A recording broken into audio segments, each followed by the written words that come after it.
पैगंबर थे, बदला नहीं लिए, चले जाते थे झाड़ के। बुढ़िया सोचती थी बड़ा कमज़ोर नालायक, डरता है हमसे, कुछ बोलता नहीं है, रोज़ फेंक देती थी। एक दिन बुढ़िया नहीं फेंकी। अब तो जानते ही हैं वो कहानी। सोचे बुढ़िया माँ कहाँ गई, आस पड़ोस में पूछे, बोले वो शायद बीमार है। गए उसको देखने, माँ आज बीमार हैं आप? आज आपने कचरा नहीं फेंका तो हमको लगा कि आप कुछ अस्वस्थ हैं, इसलिए मैं आपका हाल चाल जानने आया। आप स्वस्थ होती तो कचरा फेंकती, ये भिगा के जूते मारना। बुढ़िया रोने लगी, बेटा तुम्हारे ऊपर मैं कचरा फेंकती थी, तो मेरा समाचार लेने आया। समाचार ही लेने नहीं आया हूँ, मैं आपका इलाज कराऊंगा, आप ठीक होंगे। आप मेरी माँ जैसी हैं। माँ कचरा भी फेंके तो फूल लगता है। और बुढ़िया पागल हो गई रोते रोते। ऐसा सुधारा उन्होंने। वो तो खुदा थे, उनके इशारे पर उसके ऊपर आग बरस जाती, उनके इशारे पर उसको वो पागल हो जाती। लेकिन उन्होंने क्या किया सोचो, मानवता से भी ऊपर उठकर देवता का काम किया। बुढ़िया उनकी भक्त हो गई। ऐसे सुधारा जाता है। मारने काटने से कि हम मार देंगे तुम काट देंगे मुसलमान बन जाओ, वो बन जाएगा, लेकिन वो ज़िंदगी भर सोचेगा कि मारो, ये डर के मारे हम हो गए, इसमें मेरा आस्था थोड़ी है। आने वाली पीढ़ी सोचेगी मैं मुस्लिम का औलाद हूँ, जैसा हिंदुस्तान के सारे मुसलमान जितने हैं, अफ़गानिस्तान में जितने मुसलमान हैं, बांग्लादेश और बहुत सारे जो मुसलमान हैं, ये तो पहले के हिंदू हैं। आक्रमणकारियों ने इस्लाम का प्रचार ऐसे किया, तलवार दिखा दिखा कर, मंदिरों को तोड़ दो, वहाँ मस्जिद बना दो। हजारों मस्जिद ऐसे मिल रहे हैं जो पहले मंदिर थे। अब कुरान क्या कहता है, वहाँ नमाज नहीं पढ़ना जो दूसरे की ज़मीन हो। तो आप एक को तोड़कर दूसरा बनाए हैं, वहाँ खुदा तुम्हारी आवाज़ सुनेगा ही नहीं। उसकी दीवारें बोलेंगी कि पहले मैं मंदिर था, तुमने मुझे मस्जिद बनाया। वो मुसलमान भी सोचेंगे कि पहले मेरे पूर्वज हिंदू थे, इन लोगों ने मार के उनको मुसलमान बनाया। मार के नहीं बनाया जाता है,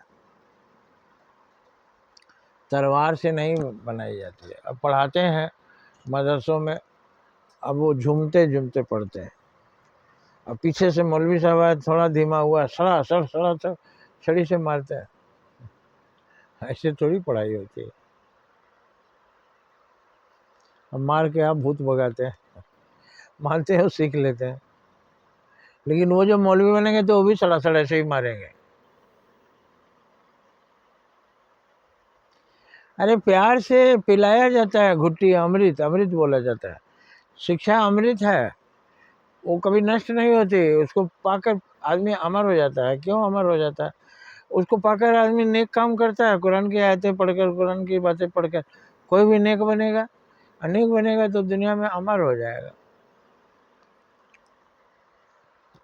आप सरासर मार के रटवा रहे हैं, तो वो भी अपने बच्चों को मार के रटाएगा। क्योंकि हमारे मौलवी जो हमारे गुरु थे, उस्ताद थे, वो तो ऐसे ही पढ़ाते थे। कोई आदमी का पेट खराब था तो उसको डॉक्टर ने उल्टा लटका दिया। नीचे रहता है तो ये नीचे पखाना कर देता है, उल्टा कर दो तो पखाना अंदर ही रहेगा। ये कौन सा तरीका, उल्टा लटका कर उसका बीमारी ठीक करना? तो उसे उल्टा लटका कर आप पढ़ाइए मत, उसको ऐसी शिक्षा दीजिए जैसा बुढ़िया को मोहम्मद साहब ने दिया था। बुढ़िया मुरीद हो गई इस्लाम की और मोहम्मद साहब। तो अच्छाइयाँ हम बांटें, वो इतनी मीठी है कि लोग बोल देंगे थोड़ा सा और दीजिए, थोड़ा सा और दीजिए। ज्ञान अमृत है, इतना मीठा है, उसको बांटिए। मारने की जरूरत थोड़ी है कि मारेंगे एक थप्पड़ दिए, ले थोड़ा अमृत पी ले। ऐसा अमृत नहीं, ऐसा तो जहर पिलाया जाता है कि जहर नहीं पिया गया तो एक थप्पड़ मारेंगे, सोचेगा आदमी ऐसे भी मरना है, लाओ जहर पी के जल्दी से मर जाते हैं, नहीं तो ये मारेगा, खाल निकालेगा। ऐसे तो पहले करते थे। मुगल बादशाह भी किए, बहुत सारे क्रूर हिंदू राजा भी किए। उनकी खाल उधेड़ेंगे। बंदा बैरागी के बीचों नखों में कील ठोक दिया। ये नाखून उखाड़ने वाला यातना दिया गया लोगों को, चमड़ी निचोड़ने वाली, चमड़ी छीनने, ऊपर से गर्म गुड़ डाल दिया गया खौलता हुआ और शिकारी कुत्ते छोड़ दिए गए। शिकारी कुत्तों ने नोच डाला। ऐसी यातना देते थे, मुसलमान बन जाओ नहीं तो तुमको ऐसे ही तड़पा तड़पा कर मारेंगे। तो हमारे हिंदू भाई मुसलमान बने। आज जो जितने मुसलमान हैं, हिंदुस्तान, पाकिस्तान, बांग्लादेश, अफगानिस्तान, ईरान भी आ रहे था, वहाँ भी इस्लाम नहीं था, ये सारे लोग हिंदू थे। जो पाकिस्तानी और बांग्लादेशी हिंदुस्तान को दुश्मन समझते हैं, वो जान लो तुम इसी घर के, इसी मेंबर, इसी खानदान के थे, तुम इसी परिवार के मेंबर थे। आज अपने ही परिवार को नष्ट करने में लगे हुए हो। जय हिंद, जय भारत।